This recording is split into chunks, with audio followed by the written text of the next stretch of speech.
tous, on se retrouve pour un nouveau podcast aujourd'hui intitulé Conception de bougies. On a le plaisir d'accueillir Stéphanie. Bonjour Stéphanie. Bonjour Delphine. Alors, merci d'avoir accepté notre invitation. Merci à vous d'être venue. Alors toi, tu vas nous faire découvrir justement ta passion, donc la création de bougies et de décorations personnalisées. Oui. Et à travers justement nos questions, tu vas faire découvrir justement ton domaine. C'est ça. Alors, on aime toujours bien commencer notre interview en demandant à notre interlocuteur comment te sens-tu aujourd'hui? Alors, comment est-ce que je me sens aujourd'hui? Très bien. On a le soleil qui est là, il fait super bon. Et j'étais impatiente de vous retrouver pour justement faire découvrir... pour faire découvrir l'univers, etc. Et voilà, donc merci à vous. C'est vraiment un plaisir partagé aussi de t'en aujourd'hui. Alors, tu as choisi d'arpenter justement la création artistique et avec cette bougie personnalisée, tu vas justement nous faire découvrir ce domaine. Tout à fait. Donc Stéphanie, alors nous allons commencer notre interview. Est-ce que tu peux nous présenter ton activité? Oui. Alors donc je suis la créatrice de l'éclat d'essence. Donc ici je crée des fondants parfumés, des bougies en contenant et des bougies aussi sculpturales. À ça j'ai ajouté également tout ce qui était suspension parfumée, poudre d'aspirateur, spray d'intérieur, etc.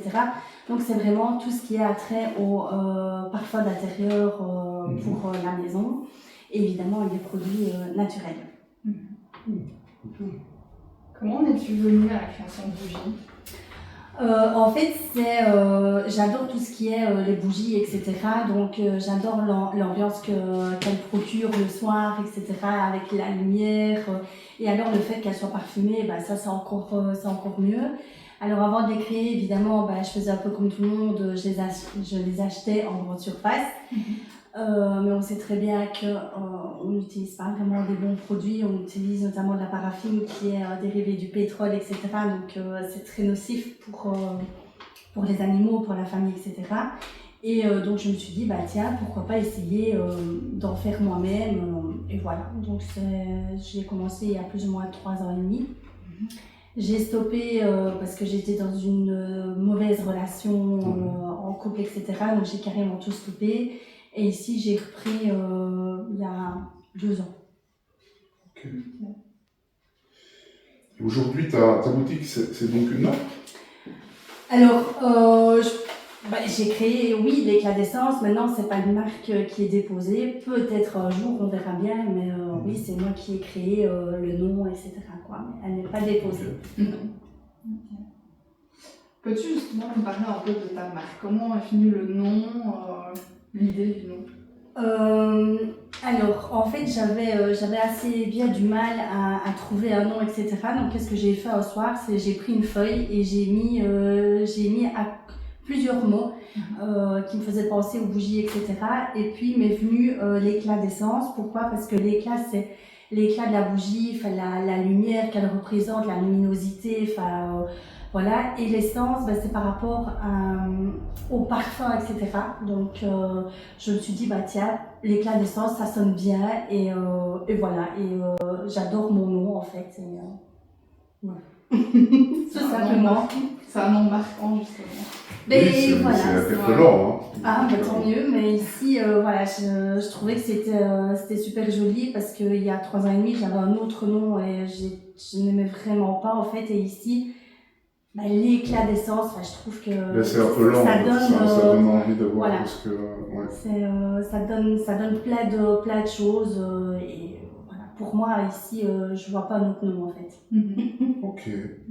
Et d'où est venue l'idée de faire des bougies et des décors aussi, parce que tu fais des décors aussi? Oui, en fait l'idée c'est comme j'expliquais tout à l'heure, c'est le fait de les faire moi-même et d'utiliser des produits naturels, etc.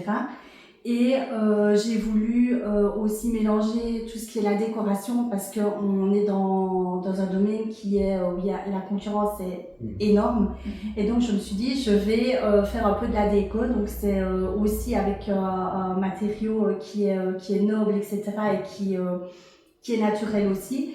Et le fait de créer mes propres contenants pour les bougies, bah, je trouve que ça amène une plus-value aussi et c'est du 100% fait maison. Donc évidemment il y a un peu des imperfections dans certains contenants, etc., des petites bulles, etc., qu'on peut avoir, mais ça reste de la création et forcément c'est pas une grosse machine qui va le faire, donc il peut y avoir des irrégularités. Mais c'est ça qui est intéressant parce que ça rend le côté unique de l'objet ou des bougies. Chaque pièce est unique, donc il n'y aura jamais deux modèles les mêmes, même si je vais utiliser peut-être les mêmes couleurs, bah, ce sera chaque fois différent. D'accord. Mais initialement, justement, tu étais dans les bougies. Maintenant, tu développes d'autres supports de création. Est-ce que tu peux nous parler un peu des différents supports que tu crées? Donc le matériau ici que j'utilise, je vais pas dire son nom. Mais donc ici, je fais donc plusieurs créations différentes. Donc ici, on a le petit plateau, on appelle ça aussi des vides-poches. Mais on va retrouver par exemple une petite coupelle ici, donc c'est super mignon. Et quand je parlais tout à l'heure des irrégularités, ben voilà, on peut voir un peu des petites bulles, mais bon voilà, ça reste de l'artisanat. Je fais également des petits vases aussi. Et alors, par exemple, j'ai une cliente qui m'avait acheté le diffuseur ici. Ben, elle, ce qu'elle en a fait, elle a mis le liquide dans le vase et elle a mis les petits bâtonnets et en fait ça donne super bien sur le plateau, etc. Et c'est super joli. Donc je mélange un peu les deux univers qui je trouve se complètent et ça peut être une super belle idée si on veut offrir un cadeau à quelqu'un. Ça sort, c'est original et on va faire vivre un créateur que plutôt une grosse société. Enfin voilà. Ouais. Okay. Et comment on est une nouvelle bougie? À un moment donné, tu as une nouvelle idée, un nouveau thème. Comment est-ce que... En fait, ici, je vais essayer, voilà, la période des fêtes approche, etc. Donc, je vais plus me baser sur un parfum de la période des fêtes, etc. Donc, ici, j'ai reçu notamment des nouveautés que j'ai découvertes hier. Et j'ai hâte de les tester parce que je connaissais pas du tout les parfums et franchement, je pense que ça va être de belles petites pépites. Et voilà, donc ça arrive comme ça. Évidemment, il y a des parfums traditionnels qui vont rester, je vais dire, toute l'année. Mais les parfums, voilà, on va dire de Noël et Halloween, ce sera temporaire. Donc, mais c'est en fonction de la saison, souvent. Oui, donc le thème varie en fonction de la l'époque de l'année. Ouais, c'est ça. Donc, c'est ça. On va voir un peu tout ça. Et évidemment, par exemple, dans les fondants, on a des fondants traditionnels, mais on va faire des fondants plus voilà, sur Noël, donc un format différent. Et voilà. Quelle matière favorises-tu pour la création, justement Alors pour les bougies, j'utilise de la cire 100% végétale. Donc ici, j'utilise de la cire de soja. J'utilise également des parfums qui viennent de Grasse et je fais attention à ne pas avoir de CMR, donc c'est les substances cancérigènes, etc. Comme ça, tout le monde peut vraiment utiliser le fondant ou la bougie chez eux. Donc si on a une maman qui est enceinte, si on a des animaux, etc., des enfants en bas âge, il n'y a aucun souci pour l'utilisation, et si on a des animaux, etc. Donc, c'est pas nocif pour... c'est pas chimique, c'est pas nocif. Non, c'est pas chimique, rien du tout. Et les mèches que j'utilise, c'est des mèches en coton également. Voilà. C'est bien, c'est écologique. Oui, j'essaye le plus possible. Bon, évidemment, quand j'utilise, voilà, on va utiliser un sachet, il y a encore un peu de plastique, évidemment, malheureusement, mais plus tard, on va essayer de encore faire plus attention à ça et utiliser un autre emballage, par C'est exemple. d'emballage. Ouais.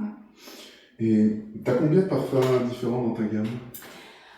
Je pense que je suis presque à 50 parfums différents. Oui, donc ils sont pas tous faits, etc. Mais moi, j'ai compté le jour, je suis presque à 50. Facile. Déjà pas mal. C'est déjà pas mal, oui. Maintenant, voilà, c'est en fonction des saisons aussi. Donc, sur Noël, j'en ai peut-être 10, une dizaine.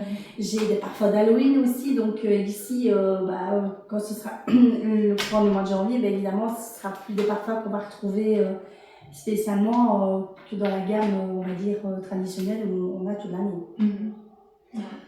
Et si tu devais choisir une seule fragrance, la seule, Alors, laquelle ça, choisirais-tu? Ça, c'est compliqué. C'est compliqué parce que j'en ai beaucoup.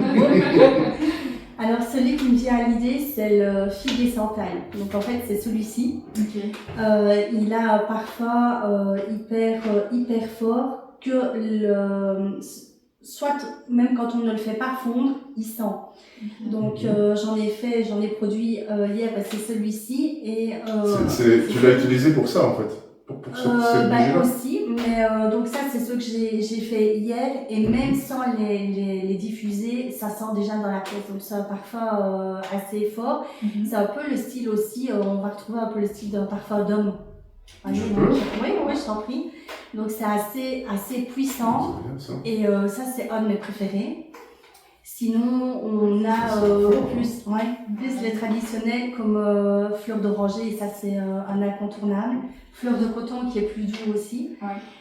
Et hier j'ai senti baie givrée qui va être une nouveauté pour Noël et ça à mon avis ça va être un coup de cœur aussi. Hâte de découvrir ça. Penses-tu que le monde de la bougie est accessible et qu'il y a encore long à venir devant pour justement les créateurs de bougies? Alors, accessible, tu veux dire dans quel sens pour...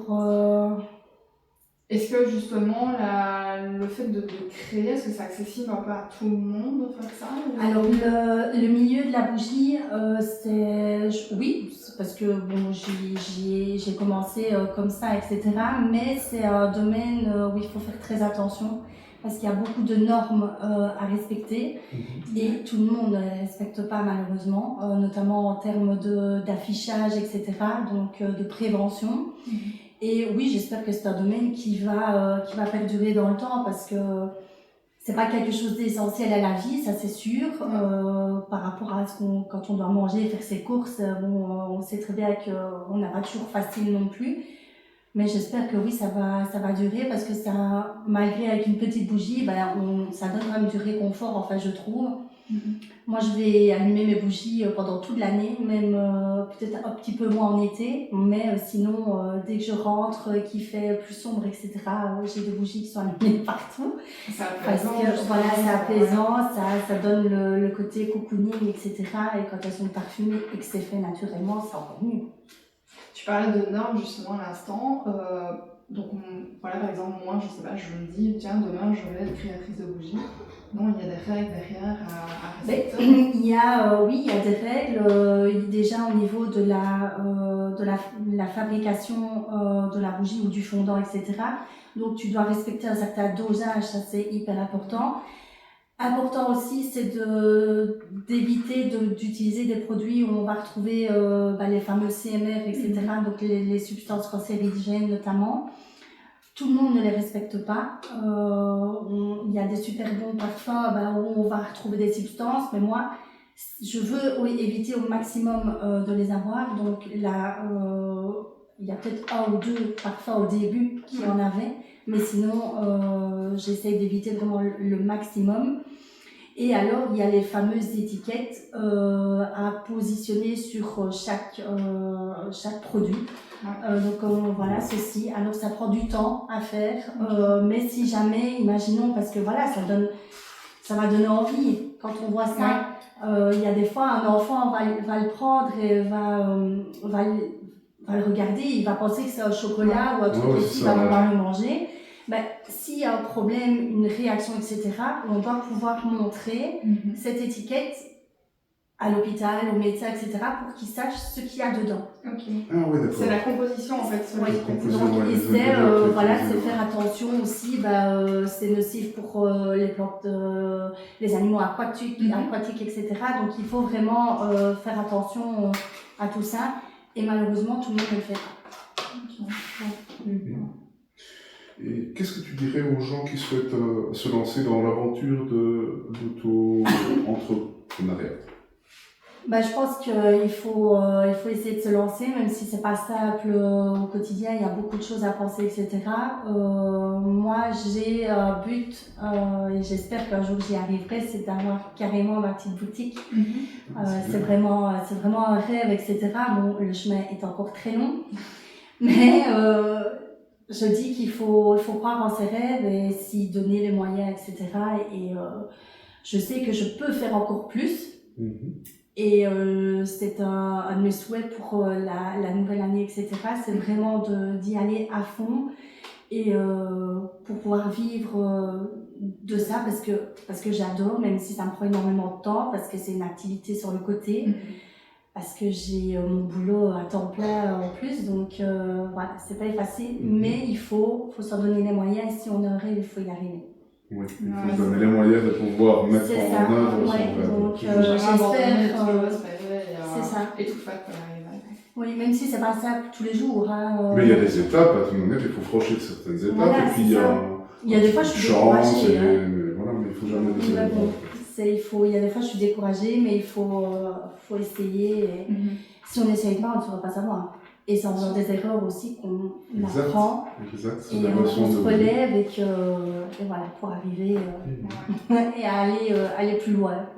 Ouais, puis ça peut très bien ne pas fonctionner pour le moment, mais peut-être que le mois prochain, justement, tu j'espère. Donc j'espère, on verra bien, je croise les doigts et on verra. Donc il faut penser positif pour amener le positif. Exactement. C'est un bon principe de vie, une belle philosophie. Une très belle philosophie. Voilà, c'est ça. Et je pense qu'il y avait une belle citation aussi, c'est il faut semer pour pouvoir récolter. Voilà, donc on met des petites graines un petit peu. Et puis un jour, voilà. Donc on verra. Peut-être que dans un an, je me dirais waouh, ça va super décoller. Ouais, j'ai compris ça. Dans un an, tu vois, je dirais ah oui, tu connais à sa boutique et tout. Non. Il faut rêver. Bon, on te le souhaite en tout cas. Merci. Est-ce que tu as suivi une formation justement pour créer les bougies et aussi monter ta propre entreprise? Non, alors j'ai voulu faire des formations, etc. Mais quand j'ai vu les prix, je me suis un petit peu rétractée. Et puis j'ai fait des tests, je me suis plantée, j'ai recommencé, je me planterai encore. Et Google est une mine d'informations, donc voilà, il faut tester, il faut faire, et c'est à force de faire qu'on va trouver la meilleure solution, et puis voilà. Donc, mais sinon non, j'ai pas fait de formation. Voilà. Même pour monter ta propre entreprise, pour la gérer tout ça, tu n'as pas fait de formation là-dessus, non. Comme ça. Non, ici, maintenant, je suis au début, donc oui, il y a des choses à améliorer, il y a des choses à faire attention, etc. Mais ici, on vit un peu au jour le jour, et puis on verra peut-être que dans quelques mois, quelques années, je me dis non, il faut refaire carrément, correctement, etc. Parce qu'il y a des choses que je ne sais certainement pas. Exactement, toujours apprendre de toute manière. Tout à fait, oui. Mais il existe des formations vraiment propres pour apprendre à créer des bougies? Oui, il y a des personnes qui sont dans le domaine de la bougie, qui créent des formations, etc. Mais maintenant, je trouve que ça coûte tellement cher et il y a moyen de faire ses propres créations, comme je disais, à force de tester, etc.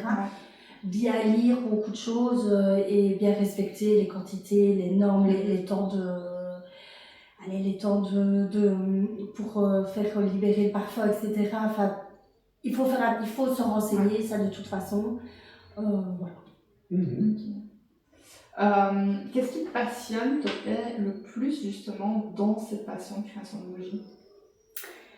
En fait, c'est découvrir les nouveaux parfums de ce que ça va donner. Alors, il y a des parfums que quand je l'ai encore fait hier avec mes filles, quand on a découvert les nouveaux parfums, on les sent. Il y en a, on se dit waouh, ça va être génial, ça va être top. D'autres, on se dit oh non, ça sent pas bon. Et au final, quand tu les as faits, quand tu les as créés, il y a notamment un parfum, c'est brioche au beurre. Quand tu le sens, c'est très beurre, forcément. Donc tu dis oh non, ça va pas passer, mais c'est une belle découverte en fait. Donc c'est un parfum qui au final, quand il diffuse son parfum, ça donne quelque chose de surprenant et qui est pas mal. Donc ça c'est chouette. Et aussi depuis que je fais la décoration, vu que chaque déco est différente, c'est au moment où je vais la démouler que là je vais voir le rendu. Et là je vais me dire waouh, c'est beau ou c'est moche. Ouais. Mais bon, tu vois, c'est beau. Enfin voilà, c'est à la limite quand je vais les démouler, je suis comme un enfant qui va découvrir sa table de Saint-Nicolas. Ouais. Mais quand tu les démoules, tu as quelque chose. Le produit il est fini ou tu fais encore quelque chose? Donc, il est fini. Donc ici, quand on va le démouler, je vais voir ce rendu-là et je vais me dire, oh ouais, c'est beau en fait, ça donne bien. C'est les couleurs, c'est joli ou non, ça en fait j'aime pas trop. Mais enfin voilà. Ça doit me plaire à moi d'abord parce que si j'aime pas, tu vas pas le vouloir. Ça va être compliqué de le faire aimer, etc. Donc, mais en règle générale, oui, c'est joli. Par contre, j'ai fait hier, je l'ai démêlé, je trouve pas ça joli. Donc, je pense que je vais mal composer. Mais enfin voilà, quoi. Sinon, je suis comme un enfant qui découvre le jour de Saint-Nicolas et je me dis waouh. Puis même à travers justement les différents parfums, ça peut aussi te rappeler, quand tu mets ça et ça peut te rappeler des souvenirs peut-être de l'enfance ou des événements à un moment donné dans la vie qui fait que tu te dis ah oui, ça me rappelle tel moment où j'ai ça peut. Moi, si les gens peuvent me dire ce genre de truc, oui, c'est super. Quoi. Donc, justement, celui-là, tu vois, quand je l'ai senti, moi, ça m'a rappelé quelque chose de mon enfance. Justement, un moment que j'avais avec mon grand-père, justement. Et ça m'a imaginé tout de suite et j'ai repensé à ça, tu vois. Ça provoque ça.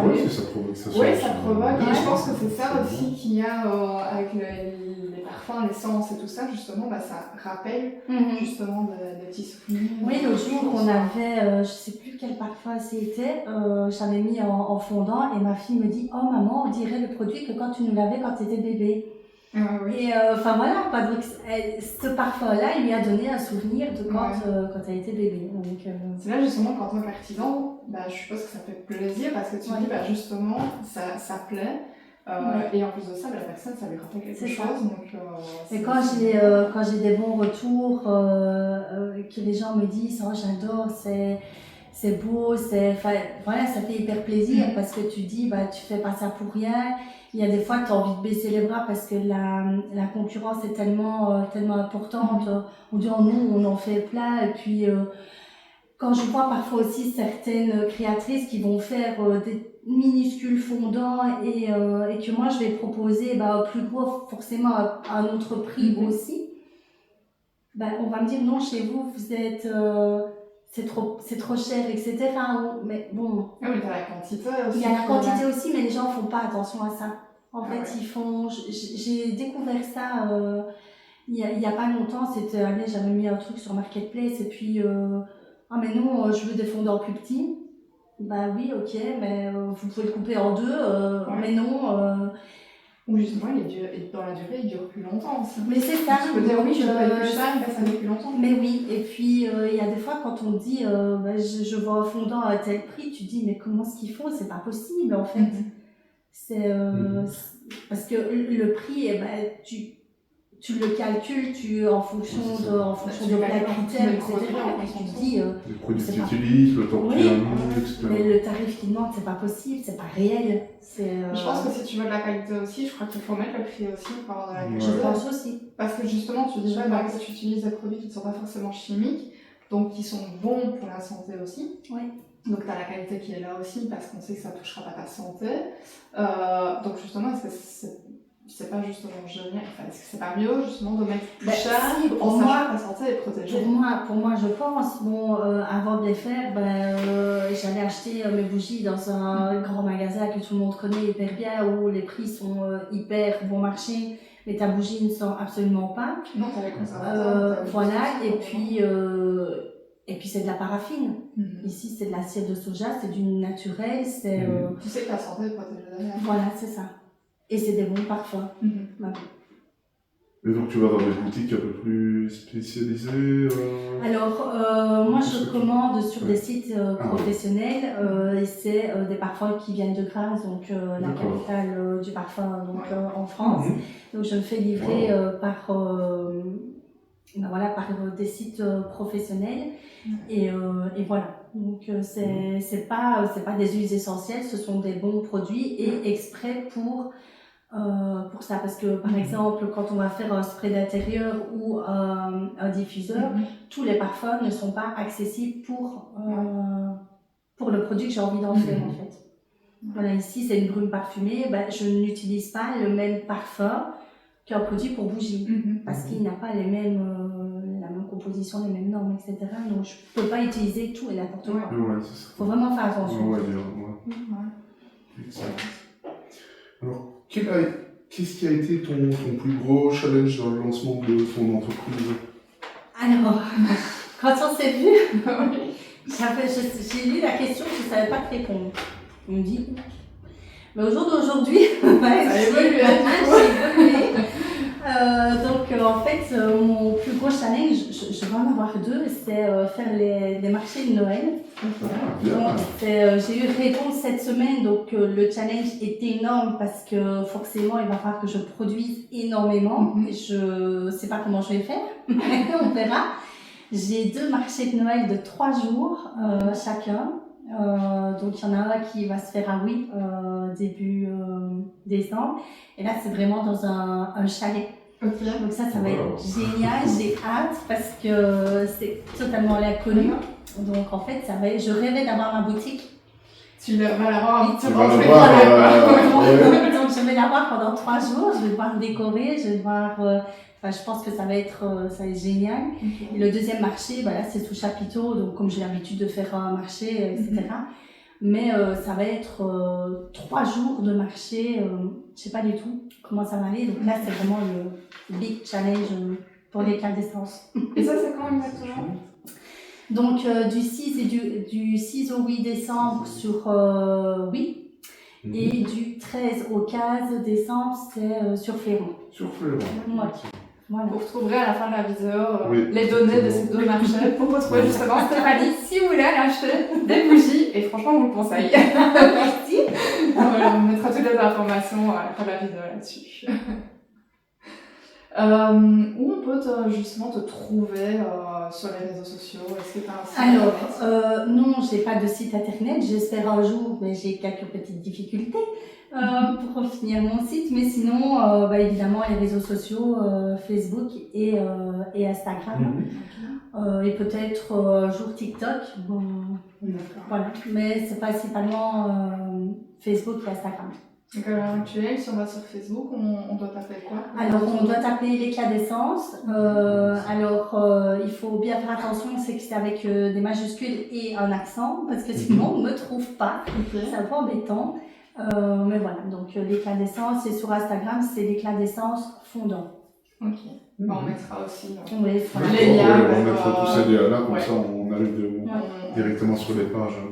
Parfait. Est-ce que tu accepterais justement de nous faire une petite démonstration d'une de tes créations? Oui, bien sûr. Bougie ou autre chose? Non, on va faire décoration, comme ça on peut voir après le rendu de ce que ça a donné. Voilà. D'accord, ça va, on va regarder ça. Parfait. Allons-y. Allons-y, Allez.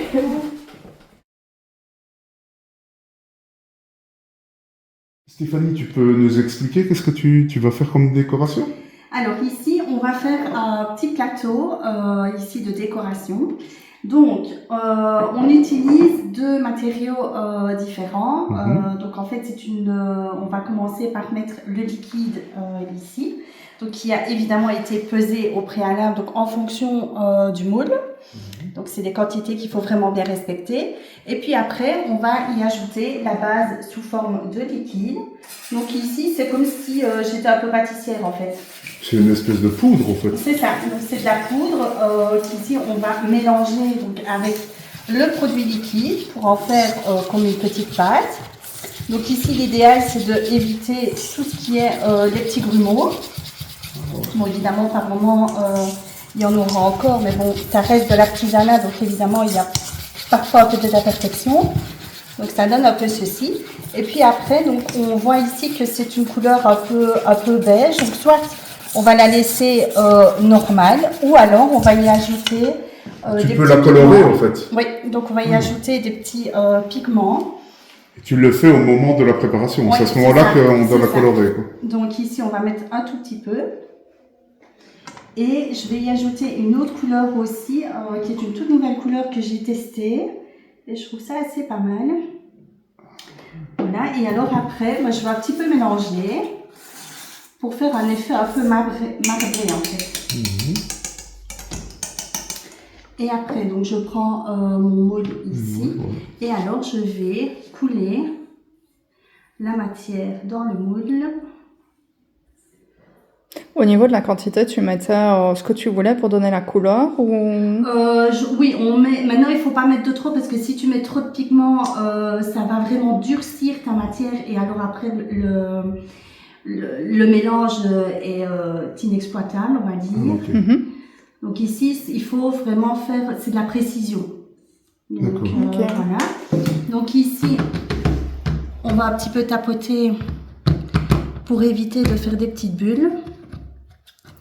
Mais en même temps, ça reste de l'artisanat, donc ça va. Et après, donc tout ça, ça va devoir sécher. Hein, alors ça va sécher, ça va très très vite, ça prend 30 minutes. Ah ouais. Au bout de 30 minutes, on s'est démoulé et c'est prêt à l'emploi. Alors après, il y a tout encore une procédure à faire. Il va falloir poncer pour remettre les petites inégalités et puis on va protéger le petit plateau. D'accord. Ici, le fait que tu as des petits dessins comme tu as là, ici, c'est ça qui donne justement ton effet dans ta création. C'est l'effet marbré, donc comme on voit ici. Donc chaque en fait création, elle ne sera jamais la même parce que c'est elle est différente parce que le mélange. Voilà, c'est ça. Donc plus je vais mélanger, soit la couleur va prendre vraiment la couleur. Et si je fais des petits, comme des petits va-et-vient comme on a fait ici, ça va faire le rendu marbré. Chaque création est unique en fait. Voilà, c'est ça. Donc si on me demande deux pièces les mêmes, ce ne sera pas possible. C'est pas possible. Sauf si la couleur est uniforme, et pas le marquage. D'accord. Ouais. Voilà. Nous allons voir ça tout à l'heure. On va voir le rendu tout à l'heure en tout cas. Il faut 30 minutes. 30 minutes de séchage et puis c'est bon. Et puis voilà. Ok. Merci beaucoup Stéphanie. Merci. Donc voilà, après combien 30 minutes? Oui, plus ou moins 30 minutes. Donc ici, la matière aura entièrement pris. Donc ça, c'est bon. Et alors, on peut apercevoir que le plateau ici, il est chaud. Donc si tu veux, tu peux toucher, vas-y. Donc c'est une réaction entre les deux mélanges des produits parce que ça n'a absolument pas été au four ni quoi que ce soit. Donc c'est vraiment Mais donc ici on peut le démouler et pour le démouler c'est hyper simple, ça se défait tout seul. Voilà. Et alors on va découvrir ce que ça a donné. Ça donne plein de. Donc on voit ici le marbrage qui a été fait. Et alors ici, je suis hyper satisfaite parce que je n'ai aucune petite bulle en fait. Voilà, donc là, il y a rien du tout. Et alors au dos, après, qu'est-ce que je vais faire après un petit temps encore de séchage, je vais poncer ici pour éviter voilà, tu que ponces ça les bords pour que ça soit lisse et qu'on... C'est ça. Et alors après, je vais mettre une protection sur le petit plateau. Comme ça, si jamais un client va mettre, je sais pas moi, un verre ou une bougie, etc., le matériau est protégé. Mais quel type de protection? Alors c'est un sealer un brillant en fait qui va rendre imperméable la matière. D'accord. Ah, c'est bien, c'est un bon résultat. Parfait. Alors, donc, nous avons fini l'interview, c'était très intéressant, Merci. Stéphanie, vraiment une belle découverte. Et donc, Merci beaucoup en tout cas Stéphanie. Merci. Merci à vous deux, c'était un chouette moment, on a bien ri. Oui, ça a été un plaisir partagé en tout cas. Super. Et merci à toi de nous avoir fait découvrir vraiment ton domaine et ta passion. C'est gentil. Et donc, on se retrouve pour un prochain podcast. À bientôt.